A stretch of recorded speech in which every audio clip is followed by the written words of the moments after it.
Welcome to another deep dive. This time we're going right to the edge of the known world. The edge of the known world. UFO encounters. Specifically, the strange case of the Atlantic Queen. A massive passenger ship Yeah. became the center of a series of bizarre events that remain unexplained to this day. Unexplained to this day. The Atlantic Queen case is so compelling because of the sheer number of credible witnesses involved. Right. I mean, we're not talking about a few random people seeing lights in the sky. We have seasoned ship officers, crew members, and even passengers, all reporting a series of events that defy conventional explanations. And it all starts with Mr. Rollins, a longtime officer on the Atlantic Queen. Yeah. And an encounter he had with something truly unusual. Unusual, yeah. On his radar screen. Rollins was a veteran officer, someone who spent years at sea and knew his radar equipment. Yeah, well. Inside and out. And so when he picked up a blip approaching the ship at an impossible speed, he knew it was something out of the ordinary. Yeah. Something out of the ordinary. Out of the ordinary, yeah. And to make matters even stranger, at the very moment that blip vanished from the radar, all communication systems on the ship went dead. Yeah, it's almost as if whatever Rollins detected on the radar somehow interfered with the ship's electronic systems. Right. Which, as we'll see, is a recurring theme in many UFO encounters. And then just moments later, Rollins sees it with his own eyes. Yeah. A strange object hovering over the bow of the ship. He described it as a classic disc-shaped UFO, metallic in appearance, and moving in a way that no known aircraft could. Wow. And what's even more interesting is that his sighting was corroborated by the ship's helmsman, Mr. Anderson, who was also on duty at the time. So you have two experienced crew members. Two experienced crew members. Both witnessing the same unexplained phenomenon. It's pretty hard to dismiss that as just a weather balloon or a trick of the light. Exactly. And yet, despite these credible eyewitness accounts, the ship's captain, a man named Bergstead, immediately dismissed the entire incident. He accused Rollins of fabricating the story, suggesting he was trying to undermine his authority and maybe even force him into early retirement. Wow. So it's almost like there was an immediate attempt to sweep the whole thing under the rug, even though there were multiple witnesses and no logical explanation for what they had seen. That reluctance to acknowledge the possibility of something truly unknown is something we see time and time again, not just in individual cases like this, but also at a much larger institutional level. But the story doesn't end there. Later that night, something even stranger happened. The ship's comedian, a guy named Ollie Hires, had his own close encounter. But this time it wasn't with a UFO in the sky. It was with something on the deck of the ship. According to Ollie, he was walking back to his cabin late at night when he saw a beam of light shining down onto the deck. And in the center of that light, there was a figure, a humanoid figure that seemed to materialize out of thin air. Now I know what you're thinking. I know what you're thinking, yeah. Ollie's a comedian, so maybe he was just playing a prank or making up a story for a good laugh. Maybe. But here's the thing. Ollie was adamant that this was no joke. He was genuinely shaken by what he'd seen and insisted it was a real encounter. Yeah. And to add to the mystery, when Rollins and his team investigated the area where Ollie claimed to have seen the figure, they found something quite peculiar. An unusual stain on the railing. A stain that seemed to be much older than it should have been. Wait, are you saying that whatever Ollie encountered might have been hanging around the ship for a while, maybe even before this particular voyage? That's certainly one possibility. Wow. And it gets even stranger when you consider what they found next. Using a scintillator, a device that can detect radiation. The investigators were led to the cargo hold. There, they found something that raised serious questions about a possible connection between the humanoid figure and something much more tangible, radioactive material. You're saying they found radioactive material on the ship. What kind of material were you talking about? The Atlantic Queen was carrying a shipment of radioactive isotopes, a common practice for large cargo ships. And what the investigators found was a container of this material overturned with some of its contents spilled. Wow. Now, it's important to note that radioactive isotopes are handled with extreme care. They're usually stored in secure containers, and the chances of an accidental spill are very low. So the fact they found this overturned container suggests that something unusual might have happened down there, something that could be connected to the humanoid figure Ollie saw. It's certainly a possibility that's worth exploring. But as if all of this wasn't strange enough, we have yet another witness coming forward with a chilling encounter. This time, it's Marlene Baker, a passenger on the ship. And what Marlene describes is quite different from Ollie's account, but no less terrifying. Marlene claims to have seen a creature, something that she describes as almost monstrous in appearance, with a large head, no hair or ears, and a small mouth. Now, what's interesting about Marlene's story is that she initially dismissed her own experience, thinking it was just a hallucination caused by her medication or a vivid dream. But as she heard about the other strange occurrences on board, she began to realize that what she had seen might have been real. This is where it gets really interesting for me. The fact that Marlene initially doubted her own experience, even though it was clearly terrifying, speaks to the powerful stigma that surrounds these kinds of encounters. Absolutely. There's a real fear of being ridiculed or labeled as crazy if you admit to seeing something that defies conventional explanations. And that fear can lead people to suppress their experiences or even convince themselves that what they saw wasn't real. So we have multiple witnesses, all reporting strange events, all happening within a short period of time, and all seemingly connected to this unexplained phenomenon. It's starting to feel like a giant jigsaw puzzle, and we're just beginning to put the pieces together. And what's even more intriguing is that as the investigators started to piece together these various accounts, they realized that if the humanoid figure was real, it seemed to be heading towards the ship's bridge, The bridge. a highly secured area with limited access. So not only do we have a potential UFO encounter, we also have this mysterious figure seemingly moving around the ship with a purpose, maybe even trying to get to a specific location. It's a fascinating detail that adds another layer of complexity to this already perplexing case. And that's where we'll leave it for now.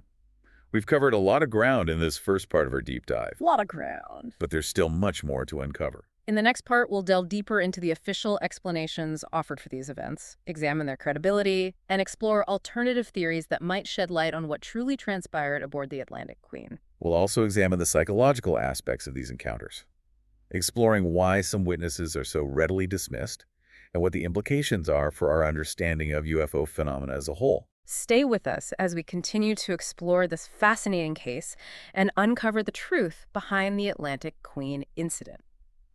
Welcome back to our deep dive into the Atlantic Queen incident. The Atlantic Queen. As we saw in the first part of our exploration, the events surrounding this case are nothing short of baffling. Yeah. We've got seasoned officers Right. picking up unidentified objects on their radar, communication systems mysteriously failing, Right. and then these first-hand encounters with what can only be described as humanoid figures. It's enough to make anyone question what they thought they knew about reality. It really is.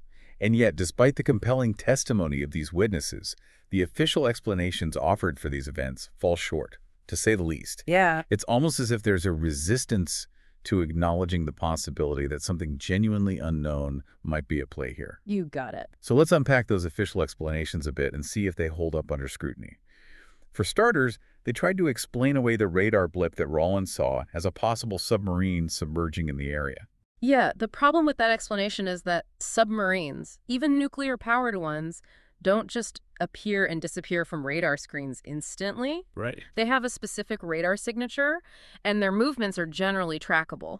So the way that blip vanished so abruptly doesn't really fit with the submarine theory. No. And then there's the issue of the communication systems going down at the exact same moment. Right. They tried to chalk that up to a coincidence, claiming it was just routine maintenance happening at the worst possible time. But come on, what are the odds of that?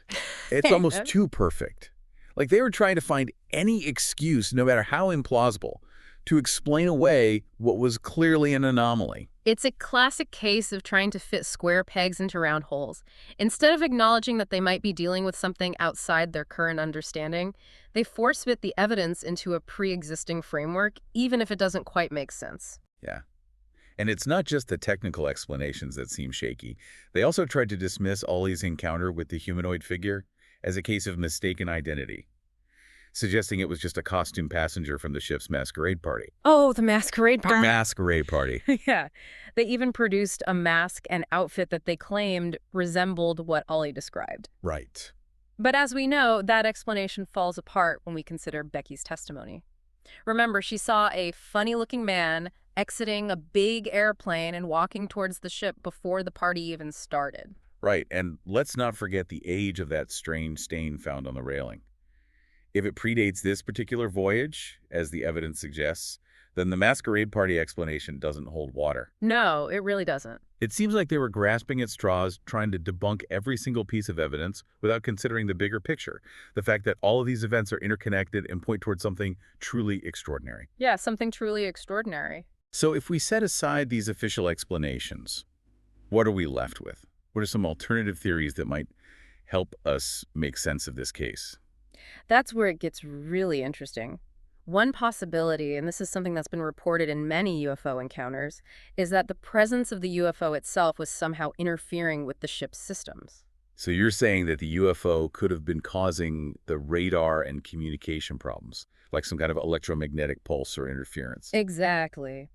We know that UFOs are often associated with electromagnetic phenomena. Right. There are countless cases where witnesses describe their car engine stalling, lights flickering, or even electronic devices malfunctioning in the presence of a UFO. So we're not just talking about some visual anomaly in the sky. We're talking about something with the potential to disrupt technology, something that possesses advanced capabilities beyond our current understanding. Precisely. And if that's the case, it raises the stakes considerably. We're no longer dealing with a simple case of mistaken identity or misinterpretation. We're dealing with something that challenges our fundamental understanding of physics and technology. Now let's talk about the humanoid figure, or figures, since it seems like there might have been more than one. What could their purpose have been? Why were they on the ship, and why were they seemingly heading toward the bridge? Those are the million-dollar questions, and unfortunately we don't have definitive answers, but we can speculate based on the evidence we do have. Okay, let's speculate. What are some of the leading theories about the motivations behind these encounters? One theory, and this is a common theme in UFO lore, is that these beings are here to observe us, to study our behavior, our technology, and perhaps even our planet itself. So they're like cosmic anthropologists taking notes on humanity from a distance. It's a possibility. And if that's the case, their interest in the ship's bridge could make sense. After all, the bridge is the nerve center of the ship, Right. the place where all the critical systems and information are located. But then there's the issue of the radioactive material. Could that have been a factor in their presence? That's another theory that's worth exploring. Some researchers believe that UFOs might be drawn to sources of energy, including nuclear energy and radioactive materials. So maybe they weren't interested in the ship itself, but rather in the cargo it was carrying. It's certainly a possibility, and if that's the case, it raises some interesting questions about the potential risks involved in our handling of nuclear materials, especially if we're not alone in the universe. Yeah. It's almost as if this case is forcing us to confront not just the reality of UFOs, but also the potential consequences of our own technological advancements.